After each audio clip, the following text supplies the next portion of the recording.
Hi ಎಲ್ಲರಿಗೂ ನಮಸ್ಕಾರ. B M S ಬಗ್ಗೆ ಭಾಳ ಜನಕ್ಕೆ ಕನ್ಫ್ಯೂಷನ್ನು ಕ್ವಶನ್ಸು ಎಲ್ಲ ಇರ್ತಾವೆ.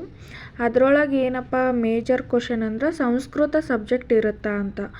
ಸಂಸ್ಕೃತ ಸಬ್ಜೆಕ್ಟ್ ಇರುತ್ತಾ ಆ್ಯಂಡ್ ಸಂಸ್ಕೃತ ಗ್ರಾಮರ್ ಓದಬೇಕಾ ಅಂತಂದು. ಆ್ಯಂಡ್ ಸಂಸ್ಕೃತ ಗ್ರಾಮರ್ನ ನಾವು ಓದಬೇಕು. ಇವಾಗ ನಾವು ಕನ್ನಡದಾಗ ಹೆಂಗೆ ನಾವು ಸಂಧಿ ಸಮಾಸ ಅಂತ ಓದ್ತೀವಲ್ಲ, ಅದೇ ಥರ ನಾವು ಸಂಸ್ಕೃತದಲ್ಲಿನೂ ಸಂಧಿ ಸಮಾಸ ಅಂತ ಓದಬೇಕಾಗತ್ತೆ. ಆ್ಯಂಡ್ ಇದನ್ನು ಫೈನಲಾಗಿ ನಮ್ಗೆ ಎಕ್ಸಾಮನ್ನು ತಗೋತಾರು.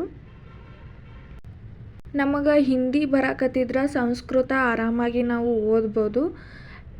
ಬಿಕಾಸ್ ಸಂಸ್ಕೃತ ಹಿಂದಿಗೆ ಸಿಮಿಲರ್ ಆಗಿರುತ್ತೆ. ಬಿ ಎಮ್ ಎಸ್ ಮಾಡಿದ್ರೆ ಸಂಸ್ಕೃತ ಇರುತ್ತಾ, ಸಂಸ್ಕೃತ ಓದೋಕ್ಕಾಗಲ್ಲ, ಈ ಥರ ಏನೂ ಹೆದರೋದಿಲ್ಲ. ಈಸಿಯಾಗಿ ನಾವು ಬಿ ಎಮ್ ಎಸ್ಸಲ್ಲಿ ಸಂಸ್ಕೃತನ ಓದ್ಬೋದು ನಾವು. ಯಾರು ಬಿ ಎಮ್ ಎಸ್ ತೊಗೊಂಡಿದ್ದೀರಾ ಯಾರೂ ರಿಗ್ರೆಟ್ ಆಗಬೇಡಿ. ಇದ್ರಾಗನ ಚಲೋ ಮಾಡಿಕೊಂಡು ಹೋಗ್ಬೇಕಷ್ಟ. ಇನ್ನಷ್ಟು ಬಿ ಎಮ್ ಎಸ್ ಬಗ್ಗೆ ಮಾಹಿತಿ ಬೇಕು ಅಂದ್ರೆ ನನ್ನ ಚಾನಲ್ನ ಸಬ್ಸ್ಕ್ರೈಬ್ ಮಾಡಿ, ಹಂಗೆ ಲೈಕ್ ಮಾಡಿ, ಶೇರ್ ಮಾಡಿ ನಿಮ್ಮ ಫ್ರೆಂಡ್ಸಿಗೆಲ್ಲ.